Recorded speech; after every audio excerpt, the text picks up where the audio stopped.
Hello there. Now, don't fuck up the floor. Today, I have something very important I want to talk about. If there's one thing you must know about me, it is this. First of all, I love a good costume, obviously. The other thing is that there are not a lot of things that I like. And the things that I do like, I like them a lot. Basically, everything I love can be boiled down into 3 simple traits. Those 3 things being Greek mythology, tragedy, and gay shit. Basically, anything that can fit into one of these 3 categories, I will like.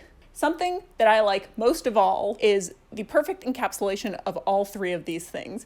And that thing, in particular, is a certain book that I'm sure some of you might know about. Maybe you read the title of this video. Anyway, the whole point of this video is that recently I've been on a little bit of a Greek mythology kick again. I'm back on that shit again. Now, this entire thing started due to the presence of one man in particular.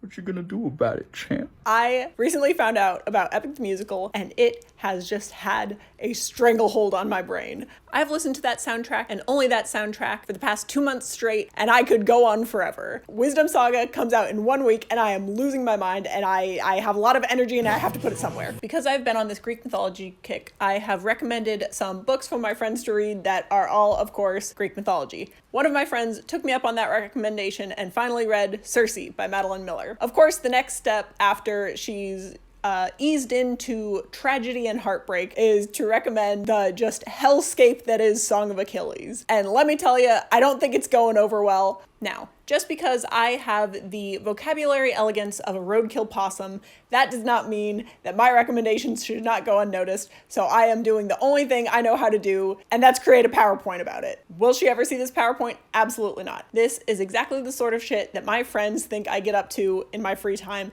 And while they are right, I can never let them know that. When people get too chummy with me, I like to call them by the wrong name to let them know I don't really care about them. But if one of your friends very kindly sends you this video, they are on their knees begging you at wit's end to get you to read this fucking book. So here I am doing the God's work. I hope you're ready to be more miserable than you have ever been in your entire life. When I say that this book causes pain, I do not mean that lightly. Since reading this book about 2 years ago, it has absolutely haunted me. Every time I get a whiff of this book or anything that makes me think about it, my heart starts racing. I get cold sweats and I just start fucking panicking. This book is the single worst thing that has ever happened to me. Every single day, I regret reading it because it has brought me nothing but pain and sorrow. It is also my favorite book in the entire goddamn world. Will this book ruin your life? Absolutely. Will it bring you joy and happiness as well? Yes. Will it bring you more pain? Yes. Do the benefits outweigh the costs? I don't know, but you'll just have to decide that for yourself. Please, for the love of God, read this book. Madeline Miller, I'll be sending you a bill for therapy soon. By the way, there will be some minor spoilers for Song of Achilles in this. I'm not going to go into great detail because, again, I want you to read the book for yourself. There also might be some spoilers for the Trojan War in here and the Iliad. Look, if you don't know what goes on in the Iliad, I can't help you. You have had more than enough time to read this book. It is like 3,000 years old. The statute of limitations on that has set sail years ago. As I mentioned earlier, Madeline Miller's other book, Circe, great fucking book. You should go read it. Circe is basically a retelling of the Odyssey from a minor character's point of view. In the case of this book, that is the witch goddess Circe. Song of Achilles, on the other hand, is a retelling of the Iliad from the point of view of another minor character named Patroclus, who is just the sweetest little gumdrop of a boy in the world. This entire book just encapsulates the life and love of young Patroclus here and Achilles. Now, what this book has over the Iliad is that it is even gayer, it is even sadder, and it is even more life-ruining. Iliad, already gay, already sad, already life-ruining. This book sees that and raises it to just an extreme magnitude above that, all right? And now I know what you're thinking. Wasn't the Iliad written like a really long time ago? Weren't gay people not invented then? No, you're wrong. Greeks, very much known for homosexuality. Now, from what I've been able to dig up, homosexuality and queerness in ancient Greece and also ancient Rome is not that strange of a concept.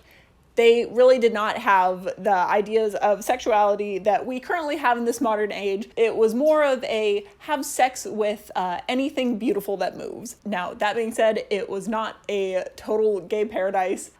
Pretty much how the system worked, from what I can understand, it was completely fine for men to have sex with other men. The only thing that was frowned upon is if you were the bottom. No, I'm not joking. Basically, if you are the top, you are seen as the man, and if you're the bottom, you're seen as the woman, and there's nothing worse in ancient Greece than being a woman. Now, does this mean that this is a completely new story that focuses on the Iliad, but just through some little rainbow glasses that were dipped in the water that turns all the freaking frogs gay? Or have scholars and religious organizations been strategically erasing the presence of minorities and other groups throughout the history of time from civilizations that they have taken over that do not fit into their ideas of straight white men on top? Which seems more likely to you? And honestly, if you need any more convincing, the incredible, overly sarcastic podcast made a video a few years ago about the best couples in the history of the world, and guess who was number one on that list? That's right, Patroclus and Achilles. These two little gay boys are our number one pick in the entire history of the universe. Now, you can think whatever you want. Were these people or characters ever real? No, probably not. It doesn't really matter. But what matters now is the stories we decide to tell. The fact that two men in 2000 BCE could have had a loving relationship. This is the story I choose to believe. This is a hill that I am more than willing to die on. Now, many historians like to straight wash the story of the Iliad through translation choices, basically saying that they were just really good friends. Thank you, Carlene.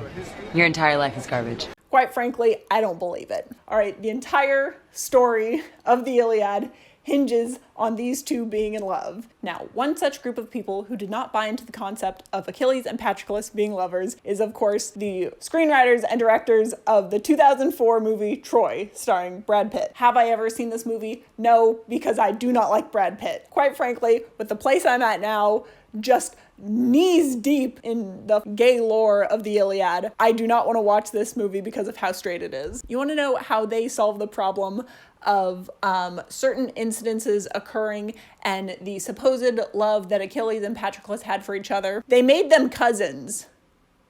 Cousins. They're related. No, baby girl, that does not sit well with me. This is the epitome of 2004 American culture, where it's okay to be gay, but you have to do it far away from me and in the closet, and no one can ever acknowledge that anything ever gay has happened in the history of the world, particularly these two. Now, you could be thinking, who could they have chosen to play the very, very, very, very, very straight cousin of one Brad Pitt here?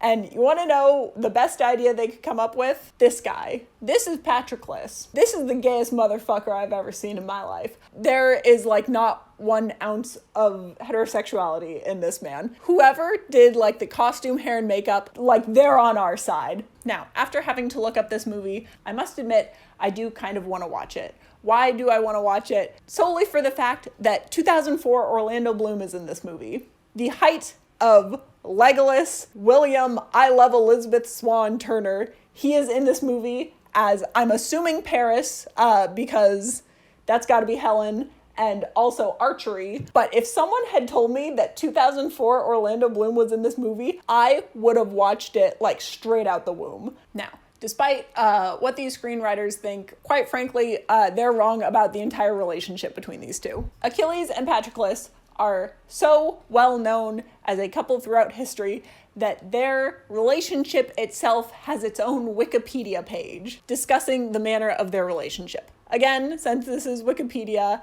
it comes from a lot of sources, some of which are saying they're latently homosexual and others saying that there's no evidence and it's falsified. Also, they even have links to homosexuality in ancient Greece, and specifically in the militaries. I feel like that's a pretty great test of character right there. Also, of course, on ancient pottery, we have the beautiful murals here. What is this? It is Achilles bandaging the arm of Patroclus. You want to take a closer look at it? It's just straight up his entire penis out, like cock and balls in full view. This is the sort of shit that survived through millennia and historians found and thought, they must be very good friends. There is no heterosexual explanation for this at all.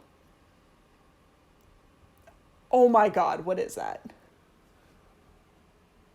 What is that?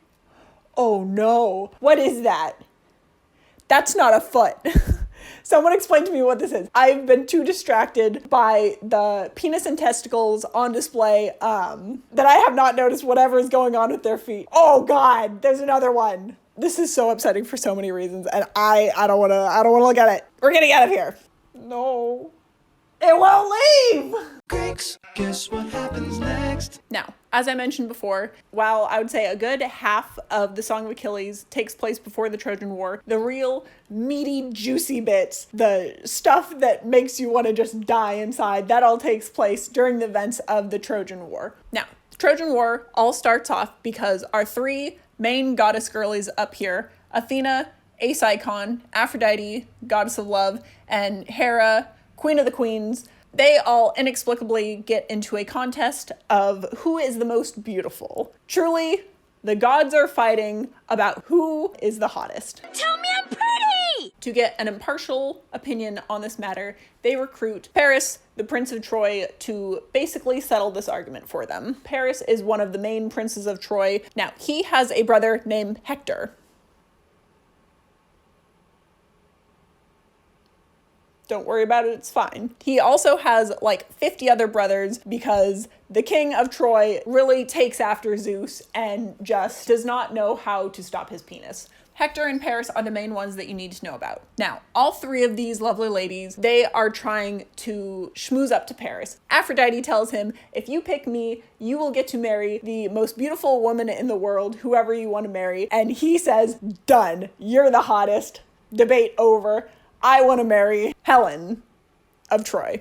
I'm sure that's just a coincidence. Helen is currently married to Menelaus. This is not a problem for Paris because he decides that he can just kidnap Helen and everything will go fine. It doesn't go fine. Now, whether this is an actual kidnapping or more of a Lyanna Mormont, Rhaegar Targaryen sort of situation, we don't know. But the point is that Paris, quote unquote, kidnaps Helen, takes her back to Troy, and her husband does not like this. Her husband also has a brother who is just truly the biggest piece of shit in the world. Everyone hates him. He is the reason for everything that bad that happens in this book. He's just such a dick, still to this day known as a real piece of shit. His name is Agamemnon, and I think this picture fits pretty great. Menelaus goes and gets Agamemnon and is like, hey, my wife got kidnapped, and Agamemnon's like, we gotta get her back. Now, little did Paris know when he kidnapped Helen that a certain nobody had already foreseen this coming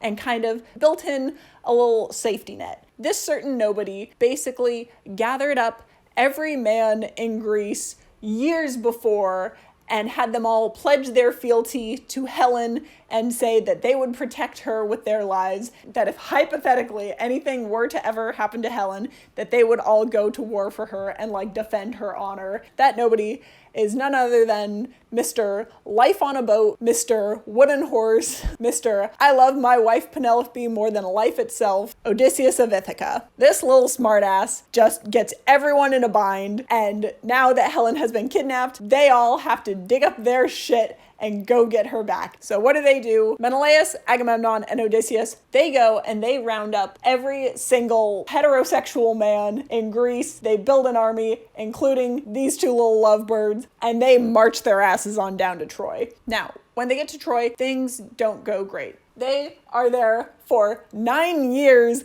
just like sitting outside the walls. Everyone is just like hanging around. They're fighting, they're having feasts, and they're just like banging each other in the tents, all right? See the entire section on homosexuality in the ancient Greek military. Now, in the 10th year of the war, that is where the Iliad takes place. This is where the very bad times happen. This is where most of the stuff in Song of Achilles goes down. I don't want to talk about it.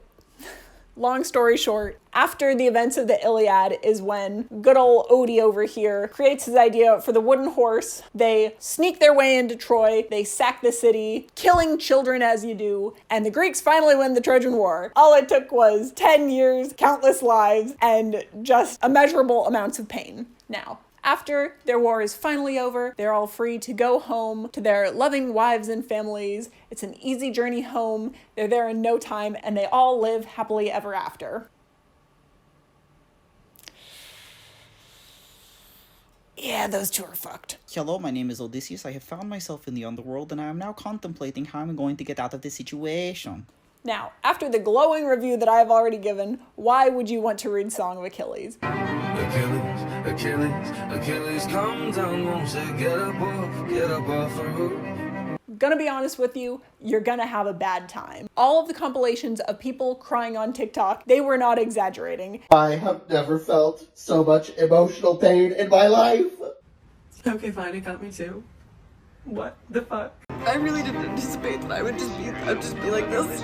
Like I saw it coming and I've been crying for an hour.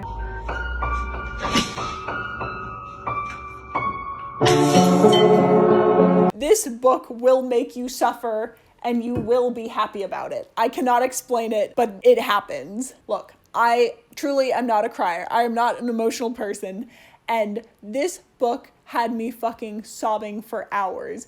2 years later, I still get traumatic flashbacks about reading this book. I get hit with like emotional waves that fucking just knock me senseless because of the events of this book. Now, you might not have the same experience as I did, but if you do not feel that sort of way about this book, I both pity and envy you. This book will ruin your life. It will make you question everything you've ever done and everything you will do from this point forward. But that being said, it is entirely worth it. If you think you're not an emotional person, I fucking dare you to take a look at this. I fucking dare you to test your luck. Look. Gay things is one of like the very few things that gets me sad. That and like the Sarah McLachlan dog commercials, all right? Those two things are truly just an arrow through my heart, and this skewered me into a wall. Once you experience for yourself the tragedy and heartbreak, you will understand. You will understand what I mean. Now, that being said, this book truly is amazing. It just so well encapsulates the love that these two characters have for each other. I am not someone who likes quotes, but this book has an immeasurable amount of beautiful quotes that I think about all the time. Every single quote in this book is so goddamn good, and it could be printed on the billboards and shown to the masses. I was scouring Pinterest this morning at 1:30 a.m. trying to find quotes to put on this slide, and let me tell you, for everyone that's on here, there are about 50 that I didn't put on here. And at some point, I just had to stop because rereading them all was gonna make me cry. Let me tell you, 1:30 in the morning is not the time to be looking at sad shit like this, okay? It does not do your brain any good. At the end of the day, this book is a love story, and it is a beautiful one at that. Not only is it about the love that these two characters have for each other, it is their coming of age story. It's about them growing up as people, defining themselves, defining each other, and seeing how the world defines them. It is about the trials and the obstacles that stand in their way and how they face them together and how it tests the limits of their bond to each other. After the sadness passes at least a little bit, you will have the opportunity to appreciate one of the joys of this book. You will be able to join a community of like-minded people who are similarly just absolutely got their shit rocked by this book and are traumatized beyond belief. Yeah, it's a lot, but it's what we got. Welcome to hell. Hey! These motherfuckers have the greatest memes that I've ever seen. This shit is so funny. It hits so good. It is truly laughing through the pain and replacing the trauma with a few little light giggles. Go on Tumblr, go on Twitter, go on Book Talk, go on Pinterest, whatever you do. Pinterest is a fucking great place for this. You like one post and it will only be Song of Achilles for the rest of time. Trust me, I know. That's how I fell into this mess in the first place. I did not know anything about this book when I went into it. I went into it blind, and I got my shit rocked by it, all right? Everything about this traumatic experience can just be encapsulated by some good old memes and some hee hee ha ha ho hos of these little twinks living out their lives together. The twinks turning into twunks.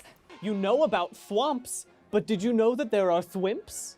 And the womps have wimps? Now, once you get through this book, you deserve a medal. It is the most emotionally taxing experience of my life, and I still have not fully recovered 2 years later. If you're feeling sad about this book, it's okay. We're all sad about this book. What you can do is you can just grab yourself some hot chocolate, curl up with your little laptop, and look up some fan art, because fan art makes everything better. Look at all these sweet boys. Look at how happy they are. Focus on the happy times. Now, that being said, good people of the internet, I have a plea for you. If you have any sort of artistic or creative abilities, for the love of God, please make something and put it on Etsy. I want to have these two plastered all over the back of my eyelids, so everything I see will be them always. Anything you can make for these two, put it on Etsy. I want to buy it. I want to give you my money. But currently, the only thing that's on Etsy is like redesigned book covers, it's quote posters, it's those same quotes on dropship t-shirts modeled by white women with tiny tattoos. I was hunting on there this morning, and there was even a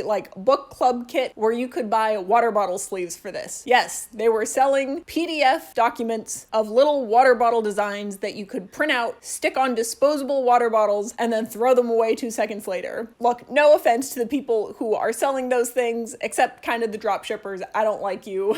I'm not trying to put anyone down, anyone who's selling their stuff on Etsy, but I'm just asking for more. Give me some fan art, give me some stickers that is not just text or just simple little line drawings of figs. I don't ever want to see a fig again in my life. I hate it. Don't talk to me. That being said, artistic people conquer Etsy. Now, I sincerely hope that you are able to read this book and enjoy it. If you don't like this book, that's a-okay. You're entitled to your opinion, however wrong it might be. But really, it's a beautiful story. You should give it a little read, a little looky-loo with your little peepers, if you will, and just enjoy. Now, if you're not in the mood to just be emotionally devastated like I was, let me know some other book recommendations you have, okay? I'm always looking for new things to read. I do have a list of 500 that I want to read, and picking out other things instead. I was at a bookstore this morning and I bought 5 books that I've already read. All right, am I gonna reread them? Absolutely the fuck not. Staring at a pile of books right now that I need to read. None of those will be read next. If you have any book recommendations, please let me know what they are. Give me your best happy gay book to balance out the devastation that Madeline Miller has caused me. Anyway, hope you all enjoyed. Go forth, read this book, be gay. Also, go listen to Epic. My God. That shit slaps so hard. The first day that I heard Ruthlessness, I listened to it 7 times in a row and 13 times that entire day, which started at 6 p.m. God, I love edgy shit. All right, I'm getting stressed thinking about this book again. Godspeed, young heathens.